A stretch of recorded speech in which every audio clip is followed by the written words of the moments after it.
All right, good morning, everyone. My name is Kim Mabon, and I am the board chair for the Corona Chamber of Commerce and owner of Creative by Design. We have some important updates ahead, so we appreciate you taking your time to join us today. As all our calls are informative, we continue to assist you in creating vision and bring a variety of speakers and topics. Today's event was sponsored by Waste Management. Waste Management focuses on maximizing resource value while minimizing environmental impact. They value doing the right thing the right way, and we are always working towards a more sustainable tomorrow. Thank you, Waste Management, for sponsoring today's meeting. As a reminder, please use the chat button to ask any questions. Send your questions to the chamber host, and we will verbally ask them at the appropriate time. Right now, I'm going to share a few items that are coming up in the chamber's calendar. Our next Good Morning Corona will be held this Friday, September 10th. We will pay tribute to the 20th anniversary of 9/11. In addition, we will be honoring our Corona Police and Corona Fire departments, showcasing their one firefighter and police officer of the year. Sponsorships and exhibit tables are still available. Register now at the bit.ly shown on the screen. Also this week, on Saturday, 9/11, it will be 20 years ago that America was attacked on our own soil. On Saturday, September 11th, the Corona Chamber, in partnership with the City of Corona, will be hosting a free event. The 20th anniversary commemoration ceremony will be held at the Corona Historic Civic Center. That's at 815 West 6th Street in Corona. We could use your help and support, and again, it is free to attend. We will begin check-in starting at 7 a.m. and we will be placing 2,977 flags in the lawn in honor of those that were lost. The official event begins at 8:15 a.m. with a host of various speakers. If you have questions, contact our CEO, Bobby Spiegel, at 951-733-1836. Please register using the bit.ly shown on the screen. Next Monday, September 13th, we'll have our Coffee with an Entrepreneur. Our guest speaker is Marta Cortez of Eduardo's Mexican Restaurant, who will be joining us here at the Chamber for two back-to-back sessions. The first session will be in English at 8 a.m., and following that will be another session at 10 a.m. entirely in Spanish. Please register now at the bit.lys on your screen to join us in hearing her amazing story. If you are a guest and not currently a member of the Corona Chamber, we welcome you to join our Chamber family. Meetings like these are just one of the many benefits to being a part of an active, thriving organization like the Corona Chamber. Please reach out to Robert Yanez as he can review the many incentives for both joining and referring businesses to join. Before we begin with our next segment, I'd like to share about those who are on the call today. I see we have Brad West from Assemblymember Sabrina Cervante's office, as well as Wes Speak, our Vice Mayor, Jason Scott, former mayor and Citizen of the Year. And we have Wendell Bugtie from Riverside County Supervisor Karen Spiegel's office. And let's see, I'm doing this on the fly, so excuse me. And I believe that is everyone that is on the call. We do appreciate everyone taking their time to join us on this call today. At this time, we will shift to our advocacy segment where legislative advocate Jeff Gibson will share. Keeping a pulse on what's happening in Sacramento and Washington, D.C. can be a full-time job. With Jeff Gibson's thorough and complete research, he helps the Corona Chamber to act timely on projects and initiatives that help make a difference in shaping our community. As owner of Occidental Communications Group, his knowledge of complex political issues and the great relationships he has built ensure that the Corona Chamber has tools to be effective on behalf of the business community. Please help me welcome Jeff Gibson to share a legislative update. Thank you, Jeff? Kim. I appreciate that. Right. So we are down to the last 2 days of last 2 full days of session. The thing that we've been talking about the most, got an amend, we've gone through that because there is a legal requirement passed by the voters several years ago that bills need to be in print for 72 hours before they can be heard and acted on by the legislature. So we are out of our gut and amend period. It was very active.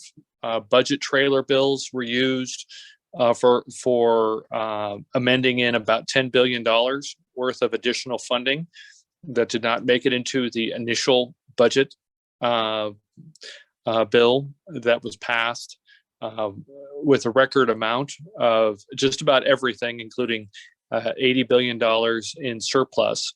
There's going to be about $1 billion that are going towards fire suppression. Under certain circumstances, there's going to be a lot more dollars going into, there's about $500 million going into dorms for community colleges.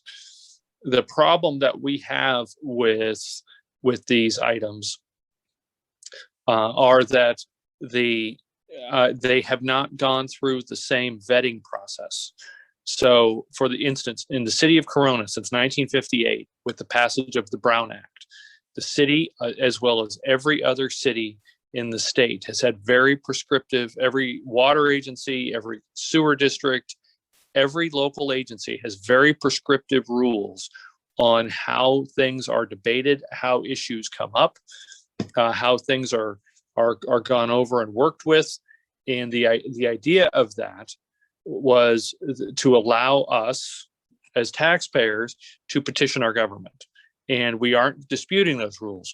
What we have been asking for since the beginning of this process and campaigning for is to have the legislature operate under the same rules. One of those rules that we got closer to as voters was the 72-hour rule for things being in print. But for instance, legislative sessions do not have to be recorded. Legislative negotiations can happen behind closed doors.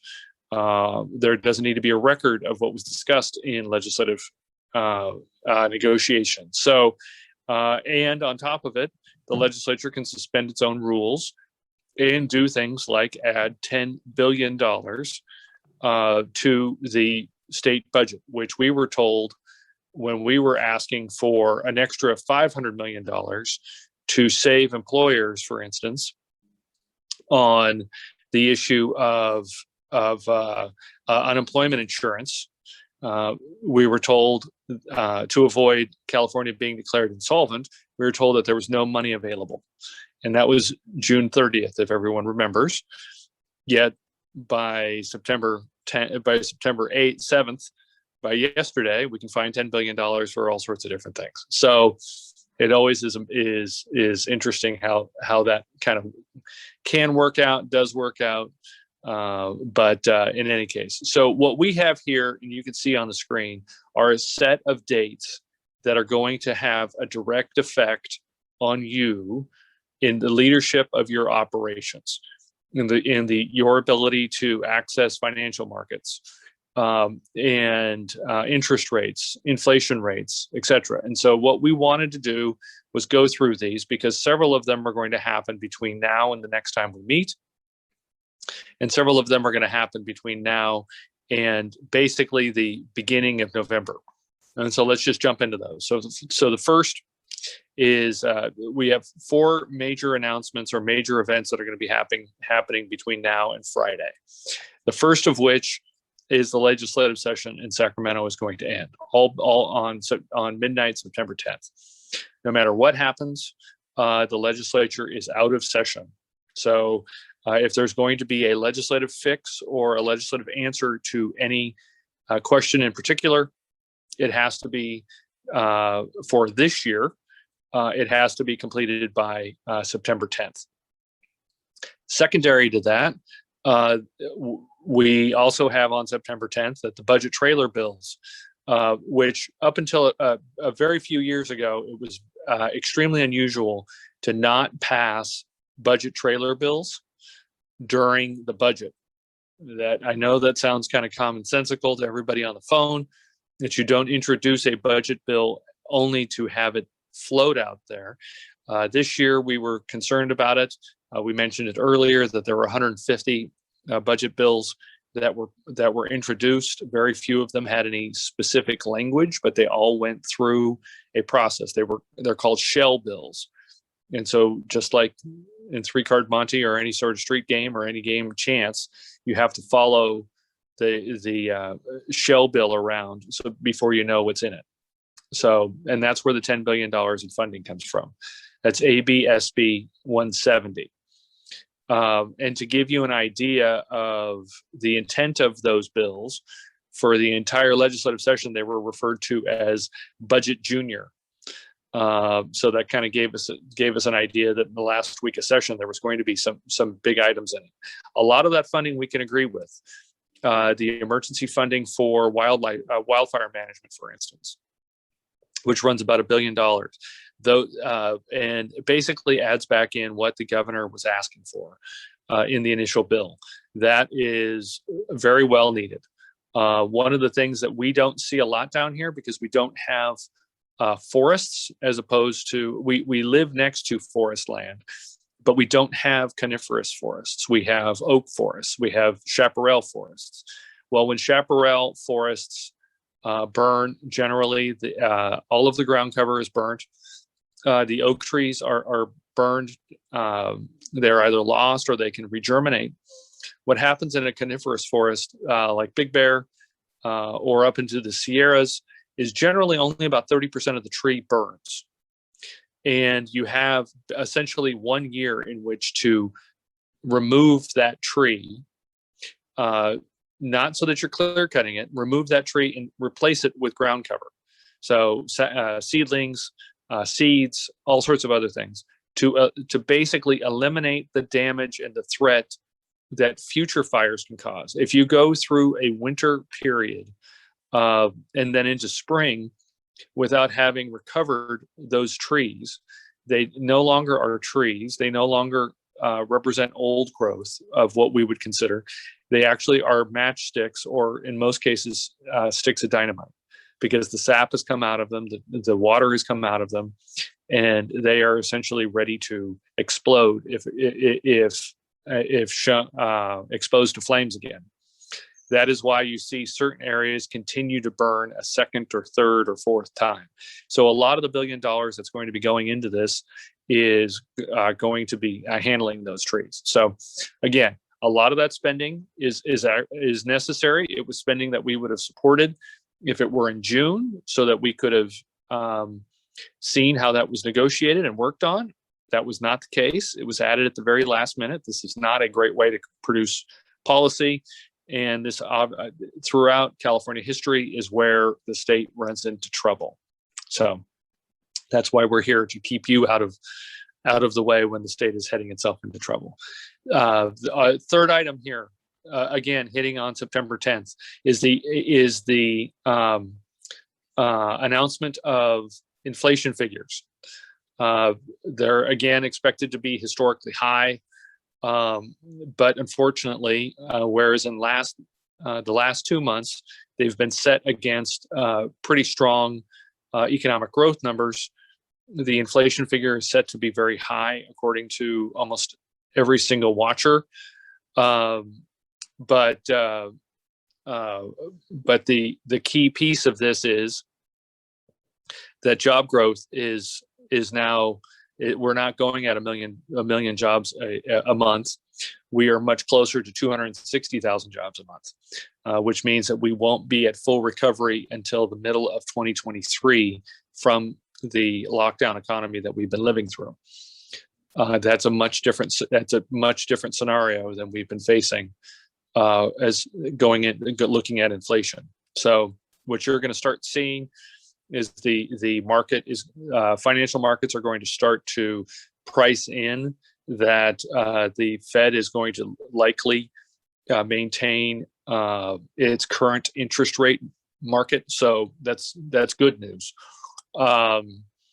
Obviously, inflation is not something that we want to see. It is a tax. It is a incredibly regressive, unproductive tax, and very difficult to get out of once you start to build in an expectation that you're going to start to have double-digit inflation in basic goods like we're experiencing now. So it's very, very dangerous, as anyone who's lived through the 70s or 80s can tell you. Our fourth major item on Friday, and this is something that's been developing largely unreported, is the largest real estate market, are basically the market maker in it's so large in China, It has about $300 billion in assets. A lot of those are held in bonds. A lot of those bonds are held outside of China. Is very likely going to, well, they defaulted this morning. The default is larger by several times than the Lehman Brothers default that brought on the 2007 Great Recession. And despite all of the economic figures that you likely have seen widely reported, that China is nearly the size of the United States economically, or roughly half the size when you take away its incredibly high debt levels, its purchasing power as a country. So the ability it has to rescue itself is less than 1/6 that of the United States. And you're looking at a default about 5 to 10 times larger than Lehman Brothers. And so this is going to start to roil and create problems on financial markets. The company is Evergrande. It's EVERGRANDE. And you very likely will start to see some news about it. The Chinese government is trying to decide how, if possible, it could rescue it. It is the largest, and one of the things that most people don't understand is that the Chinese government is the largest holder of almost any Chinese company's stock.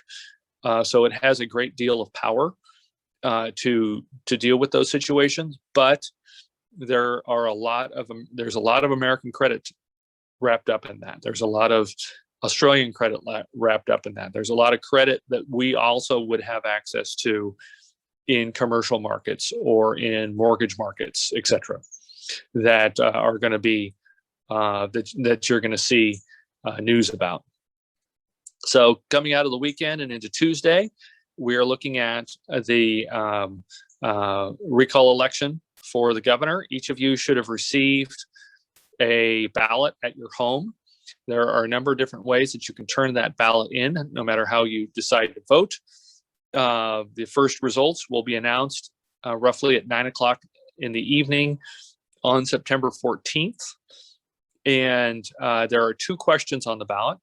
The first is, should the governor be replaced? Yes or no? And that is a yes or no vote.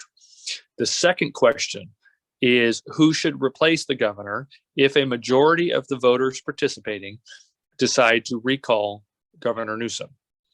And you can vote on both questions. You could vote on both questions, even if you vote no on the first question.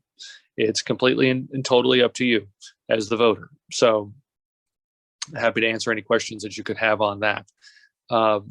In between, following the recall, you're looking at October 10th is the final day for whoever the governor is to sign legislation.